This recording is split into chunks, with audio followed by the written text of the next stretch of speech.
जय हिंद। आज हम समझते हैं सोलर पावर प्लांट के बारे में। लेकिन इस सोलर पावर प्लांट के बारे में समझने से पहले हमको ये समझना होगा कि हमारा जो सोलर पैनल होता है ये किस प्रकार से वर्क करता है। हमारी जो सूर्य की एनर्जी रहती है उसको किस प्रकार से इलेक्ट्रिकल एनर्जी में कन्वर्ट कर। सबसे पहले हम समझ लेते हैं कि किस प्रकार से हमारी जो सन एनर्जी रहती है उसको किस प्रकार से सोलर पैनल हमारा इलेक्ट्रिकल एनर्जी में इसको कन्वर्ट करता है। देखिए, जो हमारी सोलर एनर्जी रहती है वो किस फॉर्म में रहती है, वो हीट के फॉर्म में रहती है।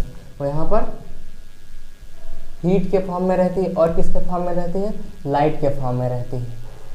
ऑब्वियसली सी बात है, जब हमें जो सूर्य से उजाला मिलता है ये लाइट के फॉर्म में ही मिलता है, लेकिन इस उजाले में कुछ अमाउंट हीट का भी रहता है, कुछ मात्रा जो रहती है वो ऊष्मा की भी रहती है। इसलिए हमें जो सूर्य की किरणें आती हैं ये गर्म महसूस होती हैं। ये पूरा सोलर पैनल है, ये पूरा सोलर पैनल है। और किस प्रकार से इसका मैकेनिज्म क्या है, इसका मैकेनिज्म क्या है, ये किस प्रकार से इसको कन्वर्ट कर देता है सोलर एनर्जी को, तो यहाँ पर समझते हैं। देखिए, यहाँ पर हमारी जो सन रेज आती हैं वो लाइट के फॉर्म में आते हैं और अपने साथ कुछ हीट लेके आती हैं। यहाँ से सोलर पावर जो रहती है वो हीट के फॉर्म में आती हैं। तो ये यहाँ पर सबसे पहले आती है हमारा एटमॉस्फेयर में। वहाँ पे हमारे इसके चारों ओर, हमारा पृथ्वी के चारों ओर क्या है, वायुमंडल फैला हुआ है। उस वायुमंडल में बहुत सारी गैसें हैं, बहुत सारी गैसें हैं, बहुत सारी गैसें हैं, बहुत सारे धूल कण हैं, धूल कण हैं, बहुत सारी परतें हैं। सबसे उचली परत ओजोन परत है, ये मान लीजिए ओजोन परत है। तो ओजोन परत है, उसके बाद जो हमारा एटमॉस्फेयर है उसमें बहुत सारी लेयर हैं। तो और उसमें जब बहुत सारी लेयर हैं तो उसमें बहुत सारे गैसें भरी हैं, बहुत सारे धूल कण भरे हैं मिट्टी के। तो ये जो हमारी लाइट आती है इसको बहुत ही चरणों से होके गुजरना पड़ता है। जब हमारी लाइट सन से चलती है तो ये आती है एटमॉस्फेरिक लेयर से, ये टकराती है। सबसे पहले ओजोन लेयर से टकराती है। जब ओजोन लेयर से टकराती है तो उसकी इंटेंसिटी कुछ होती है वो कम हो जाती है, इसकी जो क्षमता होती है वो, यहाँ से इसकी कुछ क्षमता कम हो गई। और जब इसके बाद ये और आगे बढ़ी तो यहाँ पर और बहुत सारी लेयर रहती हैं। जब बहुत सारी लेयर रहती है तो उसकी क्षमता धीरे धीरे ये पृथ्वी तक पहुँचने पर, ये पृथ्वी है, यहाँ पर ये हमारा सोलर पैनल सिस्टम रखा हुआ है, ये पृथ्वी है।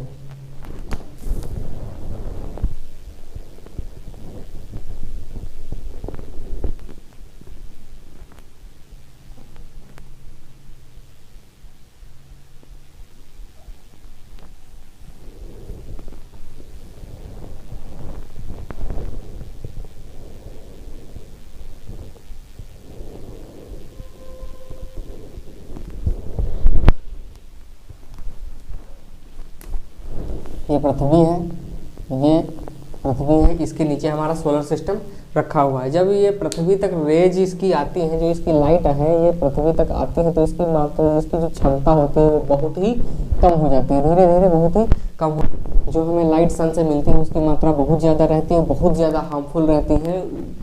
तो ये ओजोन लेयर से टकराने के बाद जो उसकी हार्मफुल जो उसकी रेज होती हैं वो उस ओजोन लेयर से और हमारा जो एटमॉस्फेयर होता है उससे टकराने के बाद वो कुछ जो लेयर्स रहती हैं, वो जो हानिकारक किरणें रहती हैं उनको वो सोख लेती हैं, ऑब्जर्व कर लेती हैं, वो पृथ्वी के एटमॉस्फेयर में उसको घुसने ही नहीं देती हैं। तो यहाँ पर ओजोन लेयर हमारा बहुत ही अच्छा, बहुत ही महत्वपूर्ण रोल अदा करती है। उसके बाद आता है तो हमारे वायुमंडल में बहुत सारे धूल कण रहते हैं, मिट्टी कण रहते हैं, बहुत सारी गैसेस रहते हैं। तो जब ये सब उनसे टकराती है, जो हमारी सूर्य की लाइट रहती है जब उससे टकराती है बहुत सारे धूल कणों से, तो इसकी जो इंटेंसिटी रहती है वो कम हो जाती है। ये यहाँ पर इतनी ज़्यादा मात्रा में नहीं आ पाती हैं। सूर्य की पृथ्वी से इतनी दूरी होने के बावजूद जब वो किरणें आती हैं तो वो कुछ कम हो जाती हैं। उसके बाद हमारा जो वायुमंडल रहता है वो उसको एब्जॉर्ब कर लेता है, उसकी जो हानिकारक किरणें रहती हैं। उसके बाद जब हमारी पृथ्वी के अंदर जब वो किरणें प्रवेश करती हैं तो उसमें हमारी पृथ्वी के वायुमंडल में मौजूद धूल कण, मिट्टी के कण और जो आदि गैसें रहती हैं तो वो सब उनसे टकराकर उस पर इंसिडेंट होती है और उसके बाद वो रिफ्लेक्ट कर जाते हैं। जब रिफ्लेक्ट कर जाते हैं तो उसकी इंटेंसिटी और घट जाती है। जब इंटेंसिटी घट जाती है तो वो इतना ज़्यादा हार्मफुल नहीं रह जाती हैं और इतना ज़्यादा इफेक्टिव नहीं रह जाती हैं। हमारी सूर्य की किरणें आई यहाँ से पृथ्वी के एटमॉस्फेयर में चली आई। जब पृथ्वी के एटमॉस्फेयर में चली आई, यहीं पर हमारा सिस्टम रखा हुआ है जो सूर्य के एनर्जी को एब्जॉर्ब करके हमें इलेक्ट्रिकल एनर्जी देता है। तो यहाँ से जब सूर्य की किरणें आती हैं, ये मेटल फिंगर प्लेट लगी हुई हैं, ये मेटल की फिंगर प्लेट लगी हुई है। ये फिंगर प्लेट उंगलियों वाली प्लेट नहीं है। ये जो एल्युमिनियम की सोलर पैनल पर देखे होंगे कि आप उस पर जो सफ़ेद कलर की, वाइट कलर की एक पत्तियां लगी रहती हैं, ये मेटल फिंगर, उनको मेटल फिंगर बोलते हैं। यहीं से जो सूर्य की किरणें होती हैं ये हीट के फॉर्म में आती हैं और लाइट के फॉर्म में आती है, तो वही इनको एब्जॉर्ब करती है। अब इसको आप सोलर पैनल को तोड़ के मत देखने लगना कि वहाँ पे जो मेटल फिंगर लगी रहती हैं वो कैसी होती हैं, इनको तोड़ना नहीं तो आपके पापा जी आपको लट्ठ लेकर तोड़ देंगे। और जब आप बोलेंगे कि हम वीडियो में देखेंगे तो पता चला हमारे पीछे भी लग गए लेके लट्ठ, चलो ढूंढते हैं उसको, तो ऐसा मत करना। तो यहाँ पर जो मेटल फिंगर लगी रहती है तो ये इसको एब्जॉर्ब करती है। ये क्या है, एन टाइप रीजन है और ये पी टाइप रीजन है। यहाँ पर दो तरह के रीजन होते हैं। रीजन एक हम एक क्षेत्र को मान लेते हैं यहाँ पर, तो ये एन टाइप रीजन है और यहाँ पर पी टाइप रीजन है। तो इसमें इलेक्ट्रॉन्स रहते हैं, एन टाइप रीजन में इलेक्ट्रॉन रहते हैं, पी टाइप में होल्स रहते हैं, पी टाइप में होल्स रहते हैं। देखिए इसको एन टाइप और पी टाइप किस लिए कहा गया है। एन टाइप कौन से चार्ज होते हैं, नेगेटिवली चार्ज होते हैं, और पी टाइप ये होल्स ये पॉजिटिवली चार्ज होते हैं। तो इसलिए हम इसको ईजी बनाने के लिए यहाँ पर इलेक्ट्रॉन्स को एन टाइप में रख दिया गया और जो होल्स रहते हैं इनको पी टाइप बोल दिया गया, क्योंकि इलेक्ट्रॉन निगेटिव रहते हैं तो इनको एन फॉर निगेटिव कर दिया गया, और होल्स जो रहते हैं वो पॉजिटिव रहते हैं तो पी फॉर पॉजिटिव कर दिया गया। तो यहाँ पर बहुत ही आसान तरीके से समझाया गया है। फिर जब ये मेटल फिंगर हीट और लाइट को एब्जॉर्ब करती है तो ये उसी से अटैच रहती है। ये जो इसकी लेयर होती है एन टाइप की, जो लेयर की थिकनेस रहती है वो 0.3 mm रहती है, और जो पी टाइप की जो लेयर रहती है वो अप्रॉक्सीमेट 3 mm के आसपास रहती है। तो ये बहुत ही सेंसिटिव होती है। ये जैसे ही लाइट को एब्जॉर्ब किया ये तुरंत भेज देंगी इलेक्ट्रॉन्स के पास। इलेक्ट्रॉन निगेटिवली चार्ज रहते हैं और जब वहाँ से लाइट पड़ती है इस पर तो ये हल्की सी भी जब इनको हीट दी जाती है तो ये तुरंत ही रैंडमली मोशन करने लगते हैं, तुरंत ही आपस में भागने दौड़ने लगते हैं। अब वहाँ से लाइट आई और इस पर पड़ गई, और जैसे पड़ा तो ये हीट हुआ। इसके अंदर भी इलेक्ट्रॉन है, जब ये हीट करेगा तो ये कुछ न कुछ अंदर से रिएक्ट करेगा, लेकिन ये हमें आंखों से नहीं दिखेगा। इसी प्रकार ऐसा भी इसमें भी होता है, ये हमें आंखों से नहीं दिखता है। इसको तोड़ के देखने मत लगना है, दिखेगा नहीं तो पापा जी आपको तोड़ देंगे। तो जैसे ही ये हीट होता है तो ये रैंडमली मोशन करने लगता है। ये इलेक्ट्रॉन जो रहते हैं ये होल्स के अंदर आने लगते हैं, और जब ये इससे हीट होते हैं तो ये जो होल्स रहते हैं वो इलेक्ट्रॉन्स के अंदर जाने लगते हैं। जब ये एक दूसरे में मूवमेंट इनका बना रहता है तो यहाँ पर एक डिप्लीशन लेयर क्रिएट हो जाती है। ये आपस में मिलकर डिस्ट्रॉय हो जाते हैं, पॉजिटिव निगेटिव, और यहाँ पर एक डिप्लीशन लेयर बन जाती है। यहाँ पर एक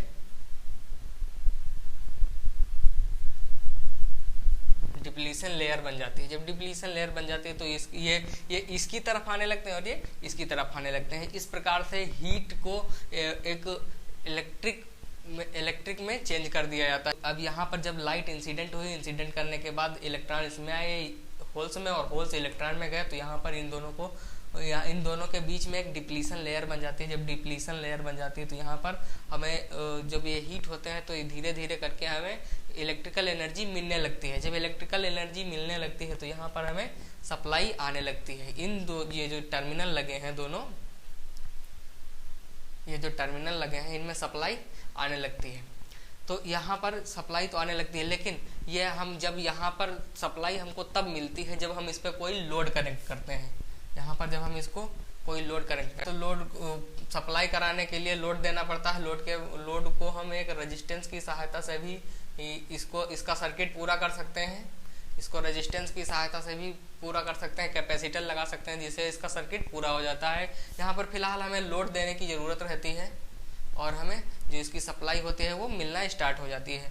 अब जो सोलर पैनल बना रहता है तो उसके अंदर तो ये इतना पूरा मैकेनिज्म रहता है। ये एल्युमिनियम की प्लेट रहती है, उसके अंदर इलेक्ट्रॉन्स और होल्स रहते हैं। ये जो बाहर की ये इसको हम बैक कांटेक्ट बोलते हैं, क्योंकि बैक कांटेक्ट ये क्या होता है, एक प्रकार की लेयर होती है जिसमें ये पूरा सिस्टम एक कॉम्पैक्ट डिजाइन रहता है, उसको हम बैक कांटेक्ट बोलते हैं। तो इस प्रकार से यहाँ से सन जो होता है, ये सन से हमें इलेक्ट्रिकल एनर्जी मिलती है। किसके थ्रू, एक सिस्टम होता है उसको हम सोलर पैनल बोलते हैं। तो जो सन रहता है तो ये बहुत ही बड़ा एनर्जी का स्रोत है, बहुत ही बड़ा एनर्जी का स्रोत है, क्योंकि इससे हमें बहुत ही ज़्यादा मात्रा में जितना चाहें उतना हम इससे एनर्जी ले सकते हैं, और वो भी एकदम फ्री ऑफ कॉस्ट, क्योंकि ये सन एक जो है ये दादा की तरह होता है, ये सबका दादा है, ये हमेशा सबको हर एक चीज़ फ्री में ही देता है।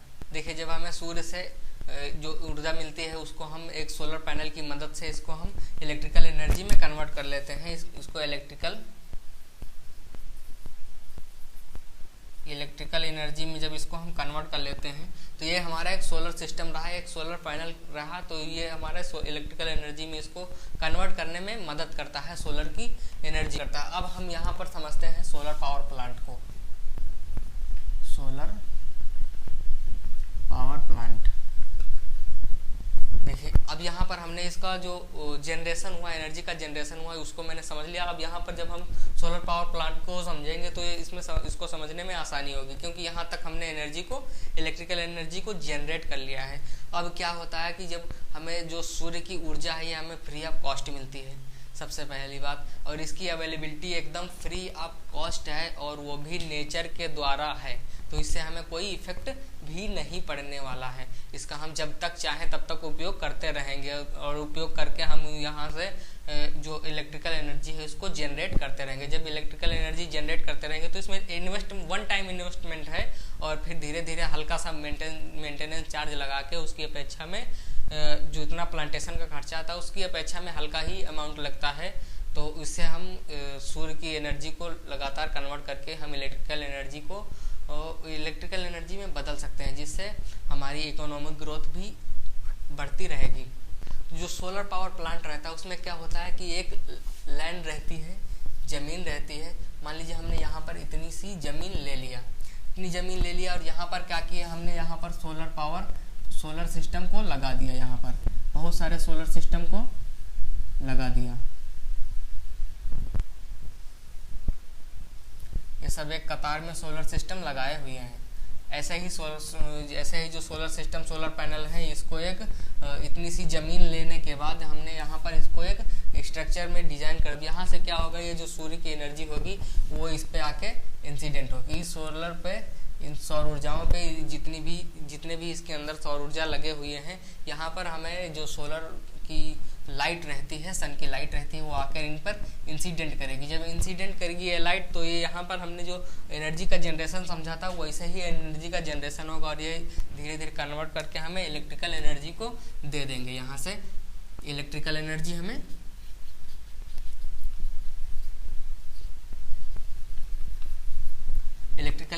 यहाँ से मिलने लगेगी। जब मिलने लगेगी हमें इलेक्ट्रिकल एनर्जी, तो यहाँ पर सबसे बड़ा फायदा क्या होता है इलेक्ट्रिकल एनर्जी का, इस सोलर पावर प्लांट में बस बहुत सारे सोलर को एक जगह कलेक्ट कर दिया जाता है, और वहाँ पर बहुत सारे अमाउंट, बहुत ज़्यादा मात्रा में हमें सूर्य की एनर्जी मिलती रहती है। तो देखिए, जो सोलर पावर प्लांट रहता है ये एकदम फ्री ऑफ कॉस्ट रहता है। यहाँ पर जो इतना भी खर्चा आता है ये सभी इन सोलर को प्लांट करने का खर्चा आता है, और ये जो लैंड रहती है, जो ज़मीन रहती है, इसको खरीदने का खर्चा आता है। और देखिए, सबसे बड़ा फैक्टर है कि हम ज़मीन खरीद लेंगे, सोलर पावर प्लांट भी कर देंगे, लेकिन लगवा भी देंगे इसका प्लांट लगवा भी देंगे, लेकिन सबसे ज़्यादा बात मायने ये रखती है कि हम इसका जो प्लांट रखते हैं ये कहाँ पर रखते हैं, हमें कहाँ पर लगाना चाहिए, कहाँ पर इसकी सबसे ज़्यादा प्रायोरिटी रहती है कि ये हमें बहुत ज़्यादा मात्रा में, सफिशिएंट मात्रा में हमें जो इलेक्ट्रिकल एनर्जी है ये देता रहे। तो इसके लिए हमें उन जगहों का चुनाव करना चाहिए जहाँ पर हमें सूरज की रोशनी लगभग साल के 12 महीना में लगभग 8 से 10 महीना हमें जो इसकी जो लाइट मिले, ये 8 से 10 महीने तक कंटिन्यू बराबर मिलती रहे, जिससे हमें जो इसका जो मेंटेनेंस का कास्ट है वो निकलता रहे, और इसका जो प्लांटेशन कास्ट है वो भी निकलता रहे। जब अगर यही नहीं निकलेगा तो हमें ये सिस्टम लगाने से क्या फ़ायदा है। तो इसलिए वहाँ पर हमें उस जगह पर ज़मीन का चयन करना चाहिए, या उस जगह पर लैंड रिक्वायर्ड करनी चाहिए जहाँ पर हमें इसकी अवेलेबिलिटी सबसे ज़्यादा मैक्सिमम अमाउंट में रहनी चाहिए। जब मैक्सिमम अमाउंट में हमें इसकी अवेलेबिलिटी मिलेगी तभी हमें ये वर्क आउटपुट देगा, अन्यथा ये वर्क आउटपुट इतना नहीं देगा। और देखिए, जब ये हमें वर्क आउटपुट देने लगा, मैंने इसको प्लान कर दिया है कि ऐसी जगह पर जहाँ पर हमें कम से कम 8 से 10 महीने तक सूर्य की रोशनी आसानी से मिल जाती है। तो जब इसको हमने प्लांट कर दिया तो ये क्या हुआ, फ्री ऑफ कॉस्ट रही।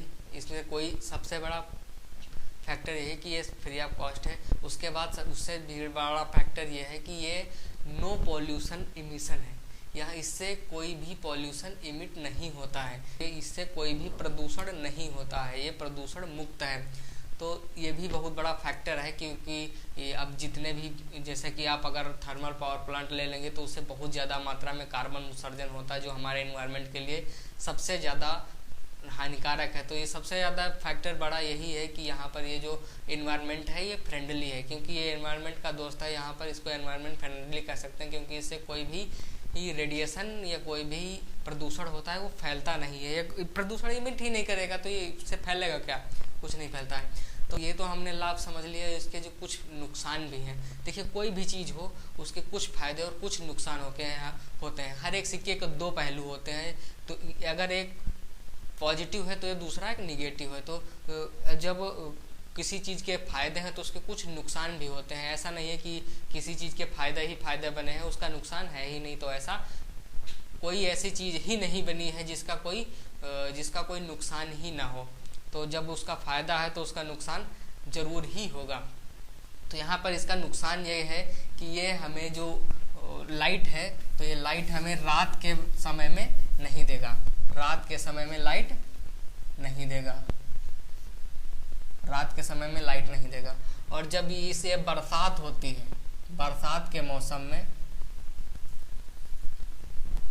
मौसम में क्या रहता है कि बादल रहते हैं उस पर, तो सोलर की जो लाइट रहती है वो यहाँ पर आने से उतनी ज़्यादा मात्रा में आ नहीं पाती है, क्योंकि ये इससे टकरा जाती है तो ये रिफ्लेक्ट हो जाती है। जो लाइट यहाँ पर पड़ती है ये रिफ्लेक्ट हो जाती है।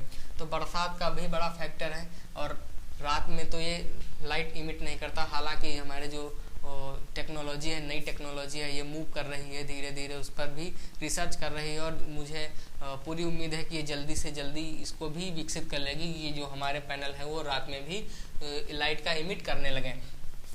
तो बरसात के टाइम में इसकी जो इफिशिएंसी रहती है वो कम हो जाती है रात में, तो ये लाइट को इमिट नहीं करता है। इसके कुछ नुकसान भी हैं, कुछ ये नुकसान भी हैं, लेकिन इन नुकसानों से ज़्यादा हमें कहीं न कहीं इससे ज़्यादा इसके, अगर नुकसान दो हैं तो हमें फ़ायदे बहुत सारे हैं। तो ये नुकसान इतने ज़्यादा फैक्टर मायने नहीं रखते हैं कि हमें इसका नुकसान का कोई बहुत ज़्यादा महत्व, कोई बहुत ज़्यादा इफेक्ट पड़े। तो ऐसा नहीं है कि, लेकिन ये देखा जाता है ना कि उस चीज़ के फ़ायदे कितने ज़्यादा हैं। जब किसी चीज़ के फ़ायदे होंगे तभी वो ज़्यादा चलेगा। ये जो सन है वो हमें दिन में ही रोशनी देता है, ये सन हमें दिन में रोशनी देता है।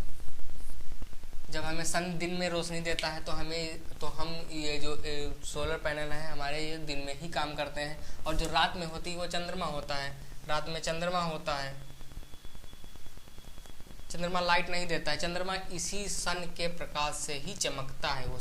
वो सिर्फ चमकता है। लेकिन ये क्या है, ये सोर्स ऑफ लाइट है, यहाँ से लाइट हमें मिलती है। चंद्रमा क्या होता है, चंद्रमा सिर्फ रास्ता दिखा सकता है, आपको चलने में मदद कर सकता है। लेकिन जो दिन होता है ना, दिन बहुत बड़ा, दिन एक दादा के समान होता है। चाहते हैं कि हमारे बच्चे को कोई दुख ना हो, उसको कोई चोट ना पहुंचे। लेकिन जो बाप रहता है तो अपने बच्चे को जानता है कि हमारा बच्चा, जब तक हम इसको फोर्स नहीं करेंगे तब तक ये आगे नहीं बढ़ेगा। तो बाप बच्चे को सिर्फ उतना ही प्यार करता है जितना उसको चाहिए। और जो माँ होती है तो उसको बहुत ज़्यादा प्यार करती है, क्योंकि माँ जानती है कि हमारे बच्चे को कहीं ठोकर ना लगे। तो माँ चंद्रमा के जैसे ही होती है, इसका आंचल बहुत ही कोमल होता है, इसका हृदय बहुत ही कोमल होता है।